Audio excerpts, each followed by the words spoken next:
कुलपति महोदय, अध्यक्ष महोदय, उपस्थित सभी विद्वज्जन, विदुषीजन और हमारे छात्र। मैं देशबंधु कॉलेज दिल्ली यूनिवर्सिटी में इतिहास पढ़ाता हूं और ऐतिहासिक रूप में मैं प्राकृत को देखना चाहता हूं। साहित्य स्वरूप जो प्राकृत का है वह आप लोगों ने बतलाया है। मैं अभिलेख और सिक्कों पर जो प्राकृत भाषा उपलब्ध है उसको मैं हाईलाइट करना चाहता हूं और उसमें प्रारंभ करता हूं। सबसे प्राचीनतम अभिलेख अशोककालीन, मौर्यकालीन, और उसके बाद अभिलेख से मैं सिक्कों पर आऊँगा जो मौर्योत्तर काल में कुषाणकालीन है। अशोक के अभिलेख पूरे भारत में मिलते हैं। मुझे मालूम है कि उसी समय में कौटिल्य के अर्थशास्त्र भी उपलब्ध हैं। दरबार की भाषा शायद संस्कृत रही होगी, लेकिन अशोक ने अपने अभिलेख की भाषा प्राकृत या उसे पाली कहें या उस प्राकृत के अलग अलग रूप कहें, वही प्रचलित रहा। अशोक चाहते थे कि पूरे भारत में भाषाई एक रूपता हो, समरूपता हो। स्थानीय भेद के कारण, ध्वनि भेद के कारण कुछ शब्दों में अंतर है, लेकिन संपूर्ण भारत में एक लिपि, एक भाषा, एक तरह की संस्कृति हो, ऐसा अशोक प्रयास कर रहे थे। मौर्योत्तर काल में 200 BC से 200 AD के बीच में हम देखते हैं मध्य एशिया से बहुत सारे आक्रमक भारत आए। उन्हीं में से कुषाण भी थे। कुषाण राजाओं में सर्वप्रथम कुजुला कैटफिशेस का नाम आता है और उनके सिक्कों पर जो प्राकृत भाषा खरोष्टी लिपि में पाई जा रही है उसका मैं वर्णन करना चाहता हूं। फिर मैं निष्कर्ष में बतलाऊंगा कि प्राकृत भाषा की क्या विशेषता है। कुजुला कैटफिशेस अपने सिक्कों पर प्राकृत भाषा और खरोष्टी लिपि में लिखते हैं, कुजुला कसस कुषाण यवुगस धम्म स्थितस। यह तांबे के सिक्के हैं, बेग्रम से पाए गए हैं। उसी तरह दूसरे प्रकार के सिक्के जिसमें वह सिक्कों पर बैठे हुए दिखलाए जा रहे हैं, वह कह रहे हैं कुजुला कैटफिशेस कुषाण यवुगसस। यहाँ ध्यान देने की बात यह है कि वह किसी समय में यूनानी राजा हर्मियस के सेनाध्यक्ष थे। बाद में वह भारत आने के बाद शासक बने, नए राजवंश का शासन शुरू किया और इसका प्रमाण उनके प्राकृत भाषा खरोष्टी लिपि में जो अभिलेख मिलते हैं सिक्कों पर, उससे पता चलता है। जैसे एक उदाहरण के लिए मैं कहूँ, महाराजस राजाति राजस देवपुत्रस कुजुला कदफिसस। उसी तरह से उनके अन्य सिक्कों पर भी यह उपलब्ध होता है। उनका पुत्र भीम कैटफिशेस इससे भी आगे लिखते हैं अपने सिक्कों पर, महाराजस राजाति राजस लोकेश्वर माहेश्वर भीम कैटफिशेस। कई सारे नए शब्द जुड़ते जाते हैं। अलग अलग सिक्कों के प्रकारों में अलग अलग अभिलेख पाए जा रहे हैं। इसका क्या महत्व है? 200 BC से 200 AD में न सिर्फ कुषाण बल्कि शक शासक, क्षत्रप, महाक्षत्रप, उनके सिक्कों और अभिलेखों पर प्राकृत पाई जा रही है।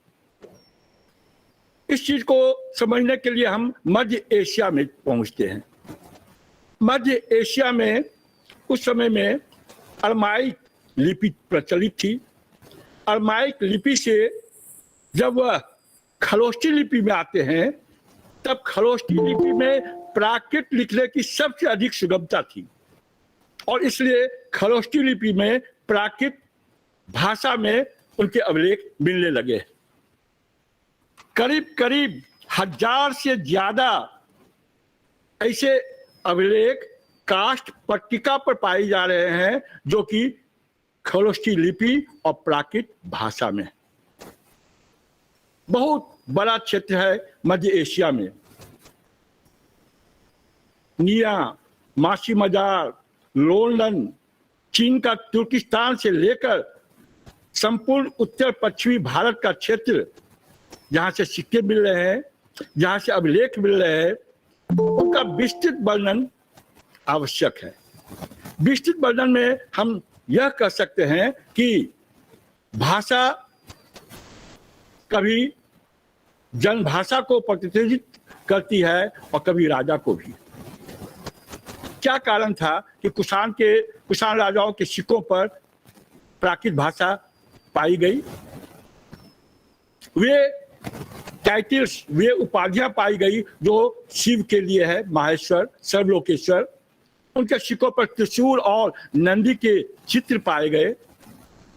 इतिहास में हम लोग इसे लेजिटिमेशन कहते हैं, वैधता कहते हैं। सिक्का वह होता है जो दामोदर धर्माधिकारी कौशाम्बी के अनुसार समाज का हस्ताक्षर सिक्कों पर होता है।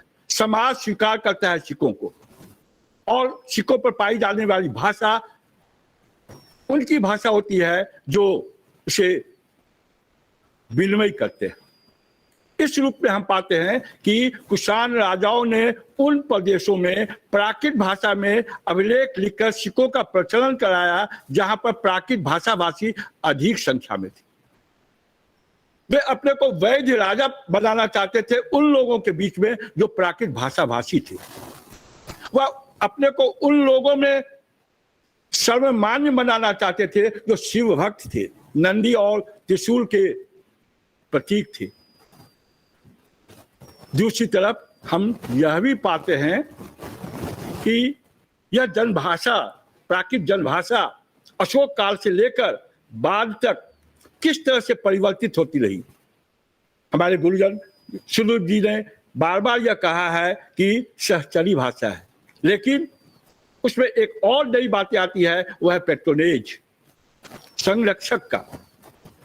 शुरू में वह संरक्षक कौन था और बाद में वह संरक्षण क्यों समाप्त होता जा रहा है, उसके कुछ उदाहरण मैं अभिलेखों के माध्यम से देना चाह रहा हूं।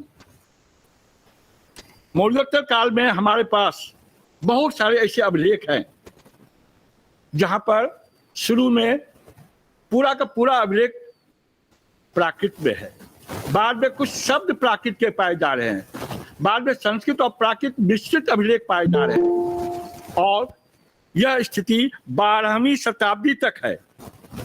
प्रतिहार राजा और परमार राजा भोज तक 1000 ईस्वी तक यह स्थिति पाई जा रही है। मैं इसके माध्यम से यह कहना चाह रहा हूं कि ऋग्वेद में संस्कृत बोलने वाले के साथ एक समुदाय, मानव समुदाय का वर्णन है, वह है पणी। पणी को संस्कृत बोलने वाले कई शब्दों से वर्णित कर रहे हैं। अनिंद्र है वह, शिष्ण देवा है वह, मृदवाक है वह। क्यों ऐसे शब्द पणियों के लिए उपयोग किए गए? वह इंद्र की पूजा नहीं करता, वह शिष्ण की पूजा करता है, झूठ बोलता है। यह कौन है पणी? उनकी क्या भाषा थी? आवश्यकता है कि पणियों की भाषा जानी जाए। जब हम भाषा का क्वांटिफिकेशन करते हैं, संगणन करते हैं, तो पाते हैं कि पणियों के द्वारा बोली गई भाषा के शब्द आज भी हमें मुंडा, मुंडारी हो जैसे भाषाओं में ये शब्द मिलते हैं। क्या वह पणियों की भाषा जन भाषा थी? क्या संस्कृत बोलने वाले इंडो संस्कृत बोलने वाले पणियों की भाषा को धीरे धीरे समाप्त कर दिया? शोध का विषय है। और आगे बढ़ते हैं। अशोक के समय में, जैसा अभी मैंने कहा, क्यों अपनाया गया अभिलेख की वह भाषा, और उसमें कहा गया है कि जो लोग नहीं बोल पाते हैं, नहीं समझ पाते हैं, चौराहे पर खड़े होकर प्रशासक जोर जोर से उनके अभिलेखों को पढ़ें, जनता तक पहुंचाएं। वो अपने धर्म की नीति का प्रचार करना चाह रहे थे, लेकिन उनकी भाषा जन भाषा थी। वो जन भाषा में अपने अभिलेख को प्रचारित करना चाहते थे।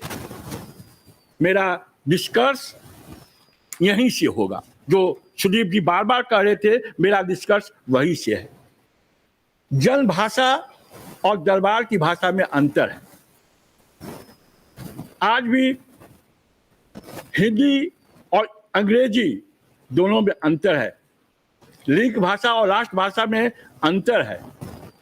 मैं यह समझता हूं कि जन भाषा जन प्रतिनिधित्व करती है। उसकी भाषा को समाज का एक वर्ग अपनी श्रेष्ठता के कारण दबाना चाहती है।